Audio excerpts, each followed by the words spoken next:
Welcome to life line. ఈ రోజు life line లో డిస్కస్ చేయబోతున్నాం యానోరెక్టల్ ప్రాబ్లమ్స్ గురించి తెలుసుకోబోతున్నాం. మరి దీని గురించి మనతో మాట్లాడడానికి మణిపాల్ విజయవాడ హాస్పిటల్ నుంచి డాక్టర్ సురేంద్ర జాస్తి ఉన్నారు, గ్యాస్ట్రో ఇంటెస్టినల్ సర్జన్ ఉన్నారు. సార్ అడిగి ఈ ప్రాబ్లమ్ కి సంబంధించి మరిన్ని విశేషాలు తెలుసుకుందాం. నమస్తే సార్. నమస్కారం అండి. Doctor, what are anorectal problems doctor?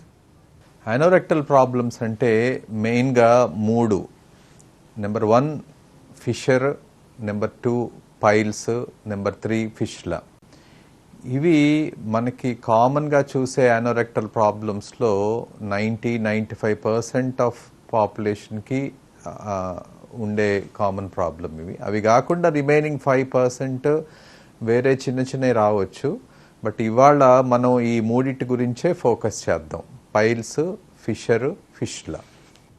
Doctor, piles విషయానికి వస్తే అసలు దీని సిమ్టమ్స్ ఏ విధంగా కనిపిస్తాయి? ఇది మాకు పైల్స్ ప్రాబ్లంతో సఫర్ అవుతున్నామని ఆ పేషెంట్కి ఎలా తెలియాలంటారు? ఎలాంటి టెస్ట్లు అవసరం అంటారు? పైల్స్లో ఉండే కామన్గా సిమ్టమ్స్ ఏంటి అంటే, నెంబర్ 1 మోషన్కి వెళ్తున్నప్పుడు బ్లీడింగ్ అవ్వటం. యూజువల్లీ మోషన్ అయిపోయిన తర్వాత ప్యాన్ మీద కానీ లేకపోతే చేతి మీద కానీ బ్లడ్ మరకల్లాగా పడటం, బ్లడ్ డ్రాప్స్ లాగా పడిపోవటం, తర్వాత మోషన్ అయిపోయిన తర్వాత వాష్ చేసుకునేటప్పుడు చేతికి కొన్ని గడ్డల్లాగా తగలటం, మోషన్ అయిపోయిన తర్వాత మళ్ళీ రొటీన్ వర్క్లోకి వెళ్ళిన తర్వాత చూస్తే అక్కడంతా తడి తడిగా ఉండటం, కొంచెం యానస్ చుట్టూతా దురదగా రావటం, ఇవన్నీ కామన్గా వచ్చే పైల్స్ వల్ల సిమ్టమ్స్ అన్నమాట. ఓకే. అండ్ ఇవే కాకుండా ఒక్కోసారి piles depending upon the grade అవి ఏమవుతాయంటే లోపల నుంచి బయటకు వచ్చేసి మళ్ళీ లోపలికి వెళ్ళకపోవటం. అదే గ్రేడ్ 3 పైల్స్ అయితే లోపల నుంచి బయటకు వచ్చి మళ్ళీ మోషన్ అయిపోయిన తర్వాత అవి లోపలికి వెళ్ళిపోతుంటాయి. ఇవి కామన్గా వచ్చే సిమ్టమ్స్ పైల్స్ వల్ల. డాక్టర్, ఫిస్లా విషయానికి వస్తే ఫిస్లా సిమ్టమ్స్ ఏ విధంగా ఉంటాయి? అలాగే దీన్ని ఎలా గుర్తించాలంటారు? ఎలాంటి టెస్ట్లు అవసరం అంటారు? ఫిష్లా కనుక చూస్తే ఫిష్లా ఏమవుతుందంటే మోషన్ వచ్చే ట్యూబ్కి చుట్టుపక్కల ఏరియాలో ఇంకొక చిన్న ఓపెనింగ్ లాంటిది వస్తుంది. ఆ ఓపెనింగ్ వెళ్ళి ఈ మోషన్ వచ్చే ట్యూబ్కి కనెక్షన్ ఫామ్ అవుతుంది. సో యూజువల్లీ ఇదేమవుతుందంటే ఫస్ట్ ఆ మోషన్ వచ్చే ట్యూబ్ చుట్టూతా ఒక చిన్న చీమిగడ్డలాగా రావటం, దాని అంతర్గతే పగిలిపోవటం, లేకపోతే ఆ చీమిగడ్డ నొప్పి ఉన్నప్పుడు గబుకున్న డాక్టర్ దగ్గరికి వెళ్తే వాళ్ళు ఓపెన్ చేయటం, అది హీల్ అవుతున్న ప్రాసెస్లో నెమ్మదిగా ఆ కనెక్షన్ అంతే ఉండిపోతుంది అనమాట మోషన్ వచ్చే ట్యూబ్ నుంచి బయటికి. దాన్ని ఫిష్లా అంటారు. ఈ ఫిష్లాతో వచ్చే సిమ్టమ్స్ ఏంటి అని అంటే, మళ్ళీ ఆ కనెక్షన్ ఏదైతే ఉందో అది బ్లాక్ అయినప్పుడు పెద్ద సిమ్టమ్స్ ఏమీ ఉండవు. కాకపోతే దాంట్లో గ్రాడ్యువల్లీ పస్ ఫిల్ అయ్యి అది పగిలిపోయి దాని నుంచి మళ్ళీ పస్ బయటికి రావటం ఇట్లాంటివి జరుగుతుంటాయి. ఆ పస్ ఫిల్ అవుతున్న ప్రాసెస్లో పెయిన్ గ్రాడ్యువల్లీ బిల్డప్ అవుతూ ఉంటుంది. అది పగిలిపోయినప్పుడు ఆ పస్ అంతా బయటకు వచ్చేసినప్పుడు మళ్ళీ పెయిన్ తగ్గుతూ ఉంటుంది. ఫిస్టులా యూజువల్లీ ఏంటంటే పెరియానల్ యాప్సెస్, అంటే మీకు ఇంతకుముందు చెప్పినట్టు ఆ యానల్ ఓపెనింగ్ పక్కన యాప్సెస్ లాగా ఫామ్ అయ్యి అది పగిలిపోవటం వల్ల ఫిస్టులా రావచ్చు. లేకపోతే అసలు ఏది లేకుండా మనకు తెలియకుండా కూడా ఒక్కోసారి ఫిస్టులాలు ఫామ్ అవుతాయి. సో ఫిష్లాకి డయాగ్నోసిస్ ఏంటి అని అంటే, ఫస్ట్ థింగ్ ఒక సర్జన్ దగ్గరికి వెళ్ళి ఆ ప్రాక్టోస్కోపీ అనే చిన్న టెస్ట్ కనుక చేయించుకొని ఎగ్జామినేషన్ కనుక చేయించుకుంటే ఇది ఫిష్లానా కాదా అనేది తెలుస్తుంది. అది నెక్స్ట్ బెస్ట్ ఇన్వెస్టిగేషన్ ఏంటి అని అంటే క్యారెక్టరైజేషన్ ఆఫ్ ఫిష్లా, అంటే అది లో ఫిష్లానా, హై ఫిష్లానా, లేకపోతే కాంప్లెక్స్ ఫిష్లానా, సింగిల్ ట్రాక్ట్ ఉందా, మల్టిపుల్ ట్రాక్ట్ ఉందా, ఇట్లాంటి విషయాలన్నీ క్లియర్గా చెప్పే సింగిల్ బెస్ట్ ఇన్వెస్టిగేషన్ ఏంటి అని అంటే ఎంఆర్ఐ ఫిస్టులోగ్రామ్.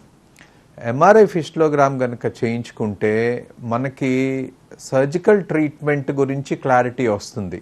అంటే మనం ఏ రకమైన సర్జరీ చేయొచ్చు, మీకు అది ఎంత కాంప్లెక్స్ ఫిష్లా, తర్వాత మీకు సర్జరీ అయిన తర్వాత ఎంత టైం పడుతుంది రికవర్ అవటానికి, ఇట్లాంటి చాలా క్వశ్చన్స్కి ట్రీట్మెంట్ ఆస్పెక్ట్లో ఎంఆర్ఐ ఫిస్టులోగ్రామ్ మనకి ఇన్ఫర్మేషన్ ఇస్తుంది.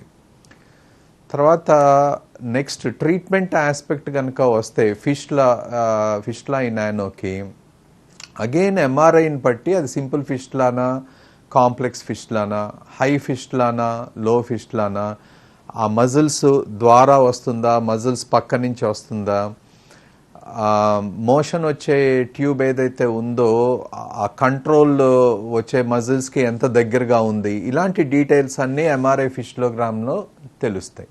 సో ట్రీట్మెంట్ అనేది దాన్ని బట్టే ఉంటుంది. సో ఇప్పుడు వచ్చే లేటెస్ట్ ట్రీట్మెంట్ ఏంటంటే ఫిస్టులా ఈ నానోలో లేజర్ ఫిస్టులెక్టమీ. లేజర్ ఫిస్టులెక్టమీ తోటి ఉన్న బిగ్గెస్ట్ అడ్వాంటేజ్ ఏంటంటే సైజ్ ఆఫ్ ది వూండ్. అంటే ఇంతకు ముందు కాలంలో ఫిస్టులా ఎక్కడైతే ఉందో దాన్ని తవ్వుకుంటూ వెళ్ళి దాని ఎక్స్టర్నల్ ఓపెనింగ్ నుంచి ఇంటర్నల్ ఓపెనింగ్ వరకు వెళ్ళి ఆ టిష్యూ మొత్తం గ్రాడ్యువల్లీ అంతా తీసేసి దాన్ని చాలా వరకు ఓపెన్గా పెట్టేవాళ్ళం. అట్లా ఓపెన్గా పెట్టడం వల్ల ఏంటంటే ఆ వూండ్ మానటానికి చాలా టైం పట్టేది. వాళ్ళు రోజు మళ్ళీ డ్రెస్సింగ్లు చేయించుకోవాల్సిన అవసరం రావటం, ఆఫీస్కి వెళ్ళటం ఇబ్బందిగా ఉండటం. సో రికవరీ టైం చాలా మార్బిడ్, చాలా టైం పట్టేది. సో ఈ లేజర్ వచ్చిన తర్వాత అడ్వాంటేజ్ ఏంటి అని అంటే ఈ సైజ్ ఆఫ్ ది వూండ్ బాగా తక్కువ ఉంటుంది, దెన్ రికవరీ రేట్ చాలా ఫాస్ట్గా ఉంటుంది, త్వరగా వాళ్ళ పనులు వాళ్ళు చేసుకోవటానికి. ఇప్పుడు ఆఫీస్ గోవర్స్ ఉన్నారనుకోండి, వాళ్ళు త్వరగా మళ్ళీ ఆఫీస్కి వెళ్ళిపోవటానికి, ఇట్లాంటి వాటన్నిటికీ కూడా లేజర్ ఫిస్టులెక్టమీ అనేది చాలా హెల్ప్ఫుల్గా ఉంటుంది. ఇది కాకుండా కాంప్లెక్స్ ఫిస్టులాకి, హై ఫిస్టులాకి మల్టిపుల్ ట్రీట్మెంట్ ఆప్షన్స్ ఉంటాయి. సో దానికి ఏం చేయాలి ఏంటి అనేది అప్పుడు వాళ్ళకున్న సిమ్టమ్స్ని బట్టి, వాళ్ళకున్న క్లినికల్ ఫైండింగ్స్ని బట్టి, ఎంఆర్ఐ రిపోర్ట్ని బట్టి డిపెండ్ అయి ఉంటుంది. Doctor, what are the symptoms of anorectal problems? Anorectal problems, ఈ 3 ప్రాబ్లమ్స్ కనుక చూసుకుంటే ఈ ఫిస్టులా, పైల్స్ కామన్గా ఉండే ప్రాబ్లమ్స్, కామన్ ఉండే సిమ్టమ్స్ ఏంటి అంటే నెంబర్ 1 కాన్స్టిపేషన్. అంటే కాన్స్టిపేషన్ అంటే ఎక్కువ టైము టాయిలెట్లో స్పెండ్ చేయటం. సో ఇప్పుడు యావరేజ్ కనుక చూసుకుంటే ఫర్ ఎగ్జాంపుల్ మనకి మోషన్కి వెళ్ళాలి అన్న అర్జ్ వచ్చిన తర్వాత మోషన్కి వెళ్ళి మళ్ళీ వెనక్కి రావటానికి not more than 5 to 7 minutes ఉండకూడదు. So if you are spending more time, more than 7 minutes, more than 10 minutes, then that is an abnormality. అంటే ఆ టైం ఎక్కువ స్పెండ్ చేస్తున్నాము అంటే ఎక్కువ time you are straining in the motion, ఎక్కువ time అలా strain అవటం వల్ల you will get most of these problems. 90% of the time ఈ ఫిషర్స్కి, ఫిస్టులాకి, ఈ పైల్స్కి ఉండే మెయిన్ ప్రాబ్లం వచ్చి కాన్స్టిపేషన్. So that is 1. రెండోది వచ్చేసి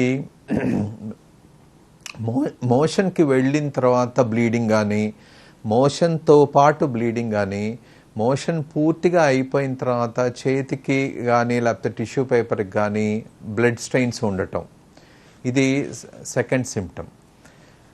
థర్డ్ థింగ్ వచ్చి ఆ మోషన్ వచ్చే ప్లేస్లో కాన్స్టెంట్గా ఇచ్చింగ్గా ఉండటం, కాన్స్టెంట్గా తడిగా ఉండటం, కాన్స్టెంట్గా ఏదో ఫారెన్ బాడీ సెన్సేషన్ ఉండటం, this is the third symptom. Fourth one unexplained weight loss, లేకపోతే ఈ మోషన్తో పాటు బంక, జిగురు ఇట్లాంటివన్నీ పడటం, ఇవన్నీ కూడా యానోరెక్టల్ సిమ్టమ్స్ కింద వస్తాయి. ఈ సిమ్టమ్స్ కనుక ఉంటే it is always better to go to a surgeon, to consult a surgeon and get an examination. Doctor, piles అలాగే ఫిస్టులా గురించి మాట్లాడుకున్నాం. ఫిషర్స్ విషయానికి వస్తే దీని సిమ్టమ్స్ ఏ విధంగా ఉంటాయి, దీన్ని ఏ విధంగా డయాగ్నోస్ చేయొచ్చు అంటారు? ఫిషర్ మెయిన్ సిమ్టమ్ వచ్చి మోషన్కి వెళ్ళాలంటే భయం, మోషన్కి వెళ్ళిన తర్వాత పెయిన్, మోషన్తో పాటు రక్తం చారలాగా పడటం, ఆ మోషన్ తర్వాత వచ్చే పెయిన్ 45 minutes to 3 hours వరకు ఉండటం, ఇవి ఫిషర్ సిమ్టమ్స్. అంటే ఈ సిమ్టమ్స్ పెరుగుతున్న కొద్దీ ఎలా ఉంటాయి అంటే మోషన్కి వెళ్ళాలంటే ఒక రకమైన జంకు, ఒక రకమైన భయం ఉండిపోయి అసలు మోషన్కి వెళ్ళకూడదు అనే కంక్లూజన్కి రావటం. ఇది ఫిషర్ సిమ్టమ్స్ ఇవన్నీ. అయితే ఈ ఫిషర్కి మెయిన్ రీజన్ వచ్చి ఇంతకు ముందు చెప్పినట్లు అగైన్ మళ్ళీ కాన్స్టిపేషనే. అంటే ఎక్కువ టైం మోషన్కి స్ట్రెయిన్ అవుతూ గనక ఉంటే మోషన్ వచ్చే ద్వారంలో చిన్న పుండులాగా పడుతుంది. ఆ పుండు పడినప్పుడు ఏమవుతుందంటే నెక్స్ట్ టైం ఎప్పుడో మోషన్కి వెళ్ళిన ఆ మోషన్ ఆ పుండు ద్వారా వెళ్తున్నప్పుడు దాంతో ఆ పుండు ఏరియా స్ట్రెచ్ అయిపోయి ఇది పెయిన్ రావటం, బ్లీడింగ్ రావటం లాంటివి జరుగుతూ ఉంటాయి. ఫిషర్కి ట్రీట్మెంట్ వచ్చి ఫస్ట్ లైన్ ఆఫ్ ట్రీట్మెంట్ వచ్చి medical line of treatment. Medical line of treatment అంటే కొన్ని అక్కడున్న మజిల్ని రిలాక్స్ చేయటం, తర్వాత పెయిన్ కిల్లర్స్ వాడటం, మోషన్ అయిపోయిన తర్వాత బేసిన్లో కొంచెం వేడి నీళ్ళలో కూర్చోమని చెప్పటం, మెయిన్గా కాన్స్టిపేషన్ అవాయిడ్ చేయమని చెప్తాం. ఈ లైన్ ఆఫ్ ట్రీట్మెంట్తో కనుక పేషెంట్ రెస్పాండ్ అవ్వకపోతే దెన్ ది నెక్స్ట్ ఆప్షన్ ఈ సర్జరీ. సర్జరీ అగైన్ ఏంటంటే ఓపెన్ సర్జరీ, క్లోజ్డ్ సర్జరీస్ ఉంటాయి ఫిషర్కి. సో ఇప్పుడున్న క్లోజ్డ్ సర్జరీలో లేటెస్ట్ ట్రీట్మెంట్ ఏంటి అంటే అగైన్ లేజర్ స్ఫింక్టరాటమీ.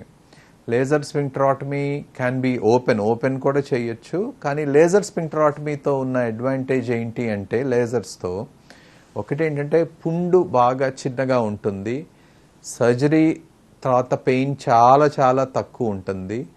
ఒక్కోసారి మార్నింగ్ వచ్చి చేయించేసుకొని పేషెంట్ ఈవినింగ్ వెళ్ళిపోవచ్చు. అండ్ రిపీటెడ్గా ఫిషర్ వచ్చే ఛాన్సెస్ బాగా తక్కువ ఉంటాయి అన్నమాట. డాక్టర్, సర్జరీ అయిన తర్వాత మళ్ళీ రికర్ అయ్యే ఛాన్స్ ఉంటుందా? ఫిషర్కి మెయిన్ ప్రాబ్లం వచ్చి కాన్స్టిపేషన్. సో సర్జరీ తర్వాత ఫిషర్ ట్రీట్మెంట్ తర్వాత కాన్స్టిపేషన్ కనుక అవాయిడ్ చేస్తే మళ్ళీ ఫిషర్ వచ్చే ఛాన్సెస్ అసలు ఉండవు. అలానే హెమరాయిడ్స్ కనుక ట్రీట్మెంట్ ఆప్షన్స్ కనుక మనం చూసుకుంటే పైల్స్ ట్రీట్మెంట్ ఆప్షన్స్ కనుక మనం చూసుకుంటే పైల్స్లో గ్రేడ్స్ ఉంటాయి. Grade 1, grade 2, grade 3, grade 4. So usually grade 1 పైల్స్కి ఏంటంటే కాన్స్టిపేషన్ అవాయిడ్ చేసి మంచి డైట్ తీసుకుంటే దానికి పెద్ద ట్రీట్మెంట్ అవసరం లేదు. గ్రేడ్ 2 పైల్స్కి ఏంటి అని అంటే దెన్ చిన్న బ్యాండింగ్ లాంటి సింపుల్ ట్రీట్మెంట్ సరిపోతుంది. So proper surgical treatment grade 3, grade 4 పైల్స్కి మాత్రమే అవసరం. సో అగైన్ ఈ పైల్స్లో లేటెస్ట్ ట్రీట్మెంట్ వచ్చేసి లేజర్ ట్రీట్మెంట్. ఇంతకుముందు రోజుల్లో ఏమయ్యేది అని అంటే పైల్స్కి చాలా పెయిన్ఫుల్ సర్జరీ, అంటే బయట నుంచి వాటిని కట్ చేసుకుంటూ వెళ్ళి ఆ పెడికిల్ ఎక్కడైతే ఏ బ్లడ్ వెజల్ నుంచి పైల్స్ వస్తున్నాయో చూసి వాటిని క్లాంప్ చేసి సూచర్ చేయటం వల్ల బయట పెద్ద వూండ్ రా ఏరియా ఉండేది. అది రోజు దాని డ్రెస్సింగ్ అవసరం అవటం, తర్వాత ఆ పుండ్లై మానటానికి చాలా టైం పట్టడం జరిగేది. లేజర్స్ వచ్చిన తర్వాత ఏంటి అని అంటే పుండేమీ ఉండదు బయట. సో అందువల్ల రోజు డ్రెస్సింగ్ లాంటిది అవసరం ఉండదు. మనం ఎక్కడైతే ఏ వెజల్ అయితే పైల్ని సప్లై చేస్తుందో దాన్ని కంప్లీట్గా సూచర్ చేసేస్తాం కాబట్టి పైల్ మళ్ళీ వచ్చే ఛాన్సెస్ ఉండదు. ఆ రిమైనింగ్ పైల్ ఏదైతే ఉందో దాన్ని లేజర్ తోటి కంప్లీట్గా బర్న్ చేసేస్తాం కాబట్టి సో వాళ్ళకి అగైన్ మళ్ళీ ఒక 1 డే మ్యాక్సిమం 2 days హాస్పిటల్లో ఉండి వెళ్ళిపోయి వాళ్ళ రొటీన్ ఆఫీస్ వర్క్ చేసుకోవచ్చు. సో మళ్ళీ పైల్స్ వస్తాయా అంటే it all depends on number 1 constipation avoid చేయాలి, నెంబర్ 2 ఫస్ట్ టైం సర్జరీ ప్రాపర్గా జరగాలి, నెంబర్ 3 డాక్టర్ చెప్పినట్టు ప్రికాషన్స్ లేకపోతే ఇన్స్ట్రక్షన్స్ ఫాలో అవ్వాలి. దెన్ యూజువల్లీ పైల్స్ రాకపోవచ్చు. పైల్స్ రిపీటెడ్గా వస్తుంటే కూడా దానికి lasers is a good option. Doctor, anorectal ప్రాబ్లమ్స్ని డయాగ్నోస్ చేయడం ఏ విధంగా డయాగ్నోస్ చేయొచ్చు అంటారు ఈ ప్రాబ్లమ్ని? యానోరెక్టల్ ప్రాబ్లమ్స్లో simple clinical examination 90% of the time మనకి ప్రాబ్లం ఏంటో అర్థం అవుతుంది. సో ప్రాబ్లమ్ వచ్చినప్పుడు, యానోరెక్టల్ ప్రాబ్లమ్ వచ్చినప్పుడు, it is always better to consult a general surgeon or a colorectal surgeon or a gastrointestinal surgeon. So వీళ్ళని గనక కన్సల్ట్ అయితే వాళ్ళు ప్రాపర్ ఎగ్జామినేషన్ చేసి ఇది ఏంటి, ఇది పైలా, ఇది ఫిష్లానా, ఇది ఫిషరా, లేకపోతే ఇంకేదన్నా అనేది క్లియర్గా చెప్పిన తర్వాత వాళ్ళనికి ప్రాపర్గా ఇన్వెస్టిగేషన్స్, టెస్ట్లు కనుక చేయించినప్పుడు ఆ ప్రాబ్లం ఏంటి అనేది డయాగ్నోసిస్లోకి వస్తుంది. సో యూజువల్లీ ఏమవుతుంది అని అంటే ఈ యానోరెక్టల్ ప్రాబ్లమ్స్తో రకరకాల సలహా తీసుకొని చాలా అంటే వేరే అదర్ దాన్ దీస్ పీపుల్ నేను చెప్పిన వాళ్ళ దగ్గరికి కాకుండా వెళ్తే ఛాన్సెస్ ఆఫ్ మిస్సింగ్ డయాగ్నోసిస్ ఎక్కువ అండి. యానోరెక్టల్ ప్రాబ్లమ్స్ని నెగ్లెక్ట్ చేస్తే ఎలాంటి కాంప్లికేషన్స్ వస్తాయి డాక్టర్? ఫిషర్ని ఎప్పుడు ట్రీట్మెంట్ తీసుకోవాలి. ఫిషర్కి first line of treatment medicine అని మీకు ఇంతకుముందు చెప్పినట్టుగా, అది గనక సక్సెస్ అవ్వనప్పుడు నెక్స్ట్ ట్రీట్మెంట్ ఈ సర్జరీ. ఆ సర్జరీ కనుక తీసుకోకపోతే దాంతో మళ్ళీ చిన్న చిన్న యాబ్సెస్లు రావటం, దెన్ ఇట్లాంటివి జరుగుతాయి. సిమిలర్లీ హెమరాయిడ్స్కి కనుక ఆ గ్రేడ్కి తగ్గ ట్రీట్మెంట్ మీరు తీసుకోకపోతే grade 1 becomes grade 2, grade 2 becomes grade 3, grade 3 becomes grade 4, grade 4 can go to grade 5. So అంటే ఏంటి, గ్రేడ్లు పెరుగుతున్న కొద్దీ ట్రీట్మెంట్ ఆప్షన్స్ లిమిటెడ్ అవుతాయి, ట్రీట్మెంట్ తోటి కూడా సఫరింగ్ పెరుగుతుంది. సో అందుకని ఎప్పుడు పైల్స్ని it has to be treated. Fistula particularly ఏంటంటే సింపుల్ ఫిస్టులాగా ఉన్నప్పుడు మీరు ట్రీట్మెంట్ తీసుకోకపోతే fistula becomes complex, it becomes complicated. అప్పుడు దెన్ మళ్ళీ ట్రీట్మెంట్ ఆప్షన్స్ నేరో అవుతాయి, తర్వాత సఫరింగ్ కూడా పెరుగుతూ ఉంటుంది. డాక్టర్, ఈ యానోరెక్టల్ ప్రాబ్లమ్స్కి మణిపాల్ హాస్పిటల్లో ఎలాంటి ట్రీట్మెంట్స్ ఉన్నాయి? మణిపాల్లో లైక్ అన్ని గ్యామెట్స్ ఉన్నాయండి. అంటే starting from laser hemorrhoidectomy, laser sphincterotomy, తర్వాత లేజర్ ఫిస్టులెక్టమీ కాకుండా అదర్ ఓపెన్ సర్జరీస్, దెన్ హార్మోనిక్తో హెమరాయిడెక్టమీ, పైల్స్ సర్జరీస్ చేయటం. అక్కడున్న అడ్వాంటేజ్ ఏంటంటే ఎంఆర్ఐ ఫిస్టులోగ్రామ్ అవైలబిలిటీ ఉండటం వల్ల సో మనకి ఈ కాంప్లెక్స్ ఫిస్టులాలు లేకపోతే ఈ హెమరాయిడ్స్ ఇవన్నిటిని ట్రీట్ చేయటానికి ఈజీగా ఉంటుంది. డాక్టర్, యానోరెక్టల్ ప్రాబ్లమ్స్ గురించి మాట్లాడుకుంటున్నాం, మరి ఫీమేల్స్లో ఈ ప్రాబ్లం కామన్ అనుకోవచ్చా? ఫీమేల్స్లో కామన్ అనే దానికన్నా కూడా ఏంటంటే ఫీమేల్స్లో కామన్గా మిస్ అవుతారు. అంటే సోషల్ స్టిగ్మా వల్ల కానీ, నెంబర్ 2 వచ్చి they go to wrong people. వాళ్ళు అందుకని వాళ్ళకి ఉన్న ప్రాబ్లమ్స్ డయాగ్నోస్ అయ్యేసరికి చాలా లేట్గా అవుతూ ఉంటాయి. ఫర్ ఎగ్జాంపుల్ ఫిష్లా ప్రాబ్లం అనుకోండి, ఫిష్లా ప్రాబ్లము వాళ్ళు ఎవరెవరినో కన్సల్ట్ అయ్యి వస్తారు, అది రిపీటెడ్గా ప్రాబ్లం ఉంటాయి, బయటికి చెప్పుకోవటానికి కొంచెం సిగ్గుగా ఉంటుంది. సో వాళ్ళకి నేను ఇచ్చే సలహా ఏంటంటే ఎప్పుడు ఒక జనరల్ సర్జన్ని కానీ, ఒక జిఐ సర్జన్ని కానీ, ఓ సర్జికల్ గ్యాస్ట్రోఎంట్రాలజిస్ట్ని కానీ కలవండి. కలిస్తే వాళ్ళే మీ ప్రాబ్లమ్స్ డయాగ్నోస్ చేయడానికి చాలా ఈజీగా ఉంటుంది. యానోరెక్టల్ ప్రాబ్లమ్స్లో ఏంటి అని అంటే సింపుల్గా ఉన్నప్పుడు ట్రీట్మెంట్ ఈజీగా ఉంటుంది, సఫరింగ్ తక్కువ ఉంటుంది, అది మళ్ళీ రిపీట్ అయ్యే ఛాన్సెస్ ఉండవు. అదే యానోరెక్టల్ ప్రాబ్లము పెరిగిన తర్వాత ట్రీట్మెంట్ ఆప్షన్స్ ఏమో తక్కువ, దెన్ ట్రీట్మెంట్ చేసినా కూడా ఎక్కువ రోజులు సఫర్ అవ్వాల్సి వస్తాయి, అవి కొంచెం మళ్ళీ అంటే మళ్ళీ వచ్చే ఛాన్సెస్ కూడా పెరుగుతాయి.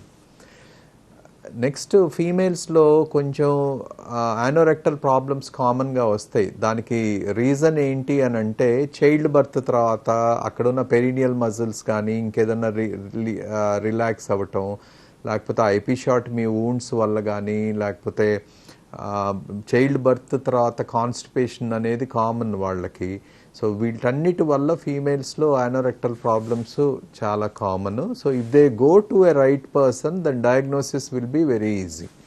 Doctor, how to avoid and preventing this problem doctor? Prevention basically వచ్చి యానోరెక్టల్ ప్రాబ్లమ్స్ అన్నీ కూడా లైఫ్ స్టైల్ డిసీజ్ అండి.